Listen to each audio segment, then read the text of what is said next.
दोस्त आज आपका टॉपिक है सूचक। और पहला टॉपिक में हम तनिक बतले बनी कि अम्ल के स्वाद कैसन होला। तो अम्ल के स्वाद खट्टा नु होला हो और क्षारक के स्वाद कड़वा होला। तो दोस्त तीसरा का टॉपिक बाटे कि अगर मान लो कोनो हम घोल बाटे, हमरा के घोल मिलल, कहीं ओमे जहर को जैसे स्वाद पे रखी, जीभ पे रखी तो स्वाद हमरा के खट्टा मिली, लेकिन स्वाद खट्टा मिलते मिलते हम कहाँ चले जाए ऊपर। तो दोस्त यानी कोनो विलियन हो कि वो विलियन में अम्ल बा कि क्षारक बाटे, एक पहचाने खातिर एगो सिस्टम बनावल गई बाटे और उहे सिस्टम के नाम हटे सूचक। परिभाषा हम तनिक लेत बने कि अगर कोई विलियन होगा और विलियन में अम्ल बा की क्षारक, यह दर्शाता है कोची सूचक। अब दोस्त आखिर किंग दर्शाता है तो थोड़ा ध्यान से देखा ना दे, लिखल बाटे रंग तथा गंध। अब अम्लीय और क्षारीय के माध्यम से क्या करता है, बदल देता है। यानी हम अपना भाषा में तोहनी के बता दी दोस्त कि अगर मान लो कोनो ऐसा चीज बाटे स्वाद में खट्टा बाटे, अगर चला हम ओके जीभ पर रखा तनी तो ओके तो स्वाद हमके पता चल गई कि भाई ई खट्टा बाटे तो अम्ल हटे। अगर जहर होखी तब तू जानते बड़ा जे का होखी। तो दोस्त वही खातिर एगो नियम बनावल गई बाटे और इन नियम के जरिए हम पता कर लेते हैं कि अगर कोनो पदार्थ है तो अम्ल है कि क्षारक है।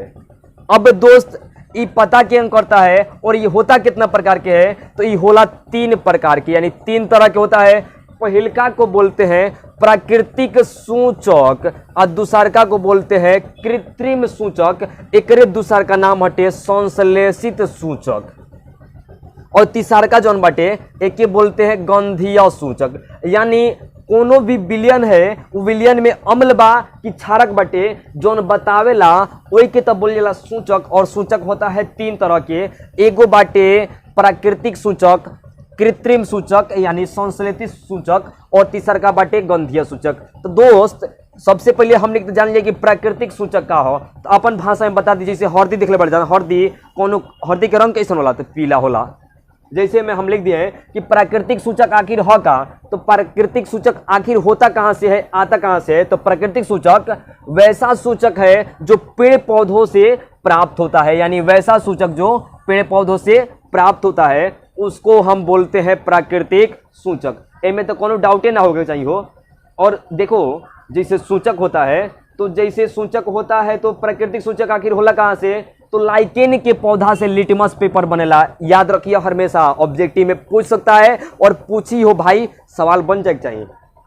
और हल्दी होता है। अब जैसे लिटमस पेपर यानी नीला यानी लिटमस पेपर कई तरह के होला, तो लिटमस पेपर 2 तरह के होला, एगो नीला दूसर का लाल। याद रखिए नीला और लाल। तो जैसे नीला लिटमस पेपर को अम्ल के अंदर डलबा तो तुरंत ही गधा के रंग बदल जाई, हो जाई लाल।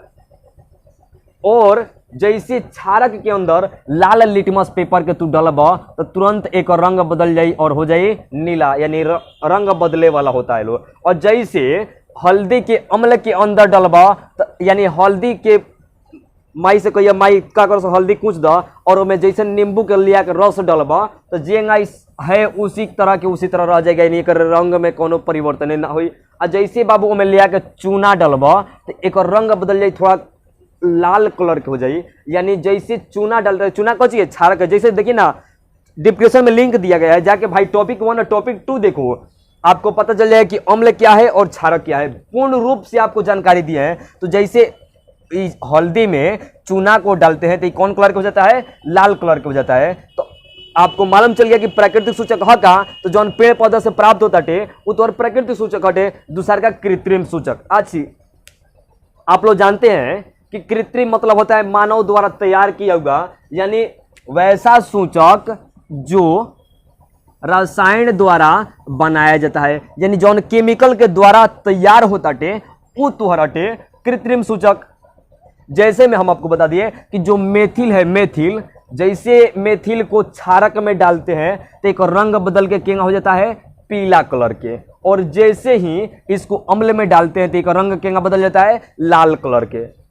अब बच गए हमारे दोस्त गंधीय सूचक, यानी जौन गंध के जरिए हम पता करते हैं। तो आपको हम बता दें, परिभाषा लिखे, जिन पदार्थों की गंध अम्लीय क्षारीय माध्यम में बदल जाता है, यानी जौन बाटे कोनो पदार्थ ओकर माध्यम अम्ल में बदल गई चाहे क्षार में बदल गई यानी क्षारक में बदल गई, ओके बोलते हैं गंधीय सूचक। जैसे हम प्याज के रस यानी प्याज के कूच लेनी और प्याज के कूच के ओकर रस निकाल लेनी, और जैसे ओके हम अम्ल के अंदर डालें तो थोड़ा सा ओकर झांस कम लगी, यानी जो लगता है जो हमको रुला देता वो थोड़ा सा कम हो जाएगा। और जैसे चूना के अंदर यानी क्षारक के अंदर डालेंगे तो कोनो गंधे ना आई, यानी सब गंध खत्म हो गए। तो दोस्त अगर वीडियो अच्छा लगे तो चैनल के सब्सक्राइब करिए और भाई के दिल से सपोर्ट करिए। लेकिन एक बात हम तनिक बता दी कि चैनल पे हर एक टॉपिक हर एक पॉइंट तनिक मिली और आपन भाषा में, तो दोस्त चैनल के तो जरूर सब्सक्राइब करिए।